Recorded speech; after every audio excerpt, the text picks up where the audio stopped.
सुप्रभात बच्चों। 12वीं कक्षा की हिंदी की क्लास में आपका स्वागत है।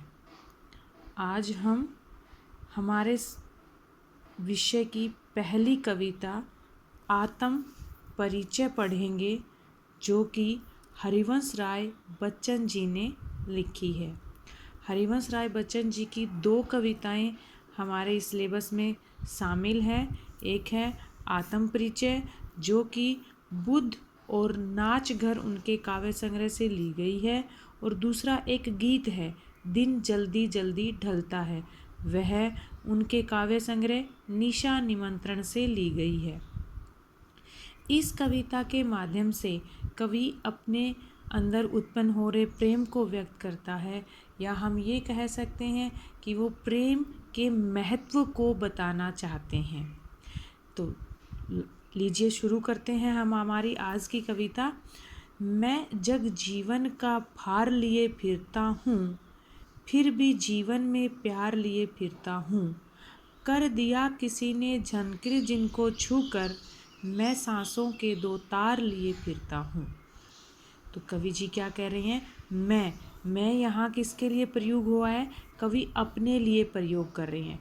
इसमें कवि क्या कहते हैं कि मैं जग जीवन का, इस संसार में जीवन जीते हुए का भार लिए फिरता हूँ। भार किसका? जग में जीवन यापन करने के लिए जो संसार के दायित्व हैं, उन दायित्वों को निभाने का भार लिए फिरता हूँ, और उन सभी दायित्वों को, उन सभी मुसीबतों को सहन करता हूँ जो भी मेरे जीवन में आती हैं। फिर भी जीवन में प्यार लिए फिरता हूँ, फिर भी जीवन में मैं प्यार को लिए फिरता हूँ। मेरे जीवन में जो प्रेम है वो मैं किसी भी तरीके से कम नहीं होने देता। कर दिया किसी ने झनकृत जिनको छूकर। अब झनकृत क्या होता है? जैसे वाद्य यंत्र होते हैं, आपने देखे होंगे तार वाले वाद्य यंत्र होते हैं। जब उनके तारों को छुआ जाता है तो उनमें से स्वर निकलते हैं, आवाज़ आती है, तो वही होता है उन वाद्य यंत्रों का झनकार, झनकृत होना। तो यहाँ पर कवि कहते हैं कि कर दिया किसी ने यहाँ पर किसी प्रेयसी के बारे में भी कह सकते हैं, या हो सकता है कि किसी देवीय शक्ति के बारे में कहा गया हो। तो कर दिया किसी ने, तो कोई प्रेयसी हम यहाँ मान सकते हैं कि कवि कह रहे हैं कि किसी प्रेयसी ने उनके हृदय को छूकर झिनकृत कर दिया, और मैं सांसों के 2 तार लिए फिरता हूँ। अपने हृदय में अपने जीवन रूपी सांसों के वही 2 तार लिए फिरता हूँ जो किसी मेरी प्रेयसी ने जिनको छूकर झनकृत कर दिया था। मैं सने सूरा का पान किया करता हूँ, मैं कभी न जग का ध्यान किया करता हूँ। जग पूछ रहा उनको जो जग की गाते, मैं अपने मन का गान किया करता हूँ। यहाँ पर भी कवि क्या कह रहे हैं कि मैं सने सूरा, सने प्रेम रूपी मदिरा का पान किया करता हूँ। कहने का अर्थ है कि वो हमेशा ही प्रेम की मस्ती में डूबे रहते थे।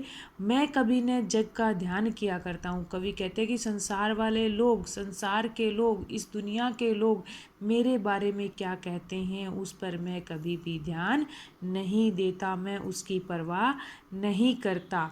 जग पूछ रहा उनको जो जग की गाते, तो जग, ये दुनिया केवल उन्हीं लोगों को पूछती है जो लोग उस दुनिया की ही स्तुति करते रहते हैं। कि इस दुनिया के लोग जो चाहते हैं, अन्य लोग जो भी उनके बारे में जो वो चाहते हैं वही बोलते रहें, तो उन्हीं लोगों की बात पूछते हैं, उन्हीं के आगे पीछे डोलते रहते हैं। मैं अपने मन का गान किया करता हूँ। कवि कहता है मैं जग की नहीं गाता, मैं तो केवल अपने ही मन के भावों को अभिव्यक्त करता हूँ, मैं तो केवल उन्हीं का गान करता हूँ। इन पंक्तियों के अंदर अगर हम शिल्प सौंदर्य देखें तो एक तो खड़ी बोली, साहित्यिक खड़ी बोली का प्रयोग किया गया है, तुकात्मक शैली है, मुक्त छंद का प्रयोग किया गया है, और आत्मकथात्मक शैली का प्रयोग किया गया है। जग जीवन, स्नेह सूरा इत्यादि के अंदर रूपक अलंकार का प्रयोग किया गया है, माधुर्य गुण है। तो इस प्रकार से हम इसका शिल्प सौंदर्य भी लिख सकते हैं। अगली पंक्तियाँ, मैं निज उर में उद्गार लिए फिरता हूँ, मैं निज उर के उपहार लिए फिरता हूँ। है यह अपूर्ण संसार न मुझको भाता, मैं सपनों का संसार लिए फिरता हूँ। यहाँ कवि क्या कह रहे हैं कि मैं निज उर क्या होता है? हृदय। तो मैं अपने हृदय में अपने ही भावों को के उद्गार, अपनी ही भावनाओं को लिए हुए फिरता हूँ। कहने का मतलब मैं अपने मन में अपने ही भावों को व्यक्त करता रहता हूँ और निज उर में उपहार लिए फिरता हूँ। और मैं प्रेम रूपी जो भी उपहार है किसका? अपने हृदय में अपने ही भावों को लिए फिरता हूँ और अपने हृदय में अपनी ही प्रेम रूपी भावनाओं का उपहार लिए फिरता हूँ। है यह अपूर्ण संसार न मुझको भाता। कवि कहते हैं कि यह संसार जो है वो प्रेम विहीन है। प्रेम विहीन होने के कारण यह संसार अधूरा है, अपूर्ण है। ऐसा संसार है जिसमें प्रेम नहीं है। प्रेम न होने की वजह से ये संसार क्या है? अधूरा। और यह मुझे पसंद नहीं है, मुझे ये अच्छा नहीं लगता। मैं सपनों का संसार लिए फिरता हूँ। मैं तो प्रेम रूपी जो संसार है वो संसार में अपने सपनों में ही लिए फिरता हूँ। अपने स्वप्न जो मेरे हैं उन्हीं स्वप्नों में मैं प्रेम से परिपूर्ण संसार को लिए फिरता हूँ। यानी कि प्रेम से परिपूर्ण जो संसार है वो कवि के सपनों मात्र में है। और वह कवि ये कहते हैं कि ऐसा संसार यहाँ वास्तव में तो है ही नहीं। मैं जला हृदय में अग्नि दहा करता हूँ, सुख दुख दोनों में मगन रहा करता हूँ। जग भव सागर तरने को नाव बनाए, मैं भव मौजों पर मस्त बहा करता हूँ। तो क्या कहते कि मैं जला हृदय में अग्नि, मैं प्रेम की अग्नि जला करके, मेरे हृदय में जो प्रेम रूपी अग्नि जल रही है मैं उसमें जल रहा हूँ, दहा करता हूँ, जल रहा हूँ। अग्नि क्यों जल रही है? क्योंकि उनकी जो प्रेयसी है, उनकी जो प्रियतमा है वो उनसे अलग हो गई है और वियोग के कारण वो उस वियोग रस में, उस वियोग श्रृंगार में जल रहे हैं। सुख दुख दोनों में, चाहे मेरे जीवन में सुख आए चाहे मेरे जीवन में दुख आए, मैं दोनों ही स्थितियों में मगन रहता हूँ। मुझ पर किसी भी स्थिति का कोई भी, न तो सुख में मैं अधिक विचलित होता हूँ और न ही दुख में मैं अधिक दुखी होता हूँ। मैं हर स्थिति में एक समान बना रहता हूँ। जग भव सागर तरने को नाव बनाए, मैं भव मौजों पर मस्त बहा करता हूँ। इस संसार के लोग जो है, इस संसार के अंदर जो भी मुसीबतें हैं, जो भी परेशानियां हैं, उनसे पार पाने के लिए तरह तरह के जतन करते हैं, तरह तरह के उपाय खोजते हैं। पर मैं किसी भी इस भवसागर को, इस दुनिया से मुक्ति पाने के लिए या उन मुसीबतों से पीछा छुड़ाने के लिए किसी भी प्रकार के आडंबर नहीं अपनाता। मैं तो मेरे जीवन में जो भी मुसीबतें, जो भी परेशानियां आती है उन्हीं के अंदर मैं मौज करता रहता हूँ, मस्ती करता रहता हूँ और उन्हीं समस्याओं से जूझता हुआ मैं तो अपना जीवन यापन बड़े ही मस्ती से करता रहता हूँ। इसमें भी शिल्प सौंदर्य में भी हम कह सकते हैं कि साहित्यिक खड़ी बोली का प्रयोग किया गया है। उर के अंदर हम कह सकते हैं कि यहाँ जो है अनुप्रास अलंकार का प्रयोग किया गया है। और जला हृदय में अग्नि दहा करता हूँ, सुख दुख दोनों में मगन रहा करता हूँ, तुकात्मक शैली का प्रयोग किया गया है। भव सागर को आधार पर हम कह सकते हैं कि यहाँ पर रूपक अलंकार का प्रयोग किया गया है। इस तरह से इन पंक्तियों की शिल्प सौंदर्य को बढ़ाया गया है। मैं यौवन का उन्माद लिए फिरता हूँ, उन्मादों में अवसाद लिए फिरता हूँ। जो मुझको बाहर हंसा रुलाती भीतर, मैं हाय किसी की याद लिए फिरता हूँ। अब कहते हैं कि जवानी के अंदर बहुत अधिक उत्साह आ जाता है, तो कहते हैं कि मैं तो जवानी का पागलपन, उत्साह लिए हुए फिरता हूँ और उसी उत्साह में अवसाद लिए फिरता हूँ। अवसाद क्या होते हैं? दुख, मुसीबतें, परेशानियाँ। तो ये मुसीबत, दुख किस चीज़ का है? कि उनकी प्रेयसी उनसे अलग हो गई है।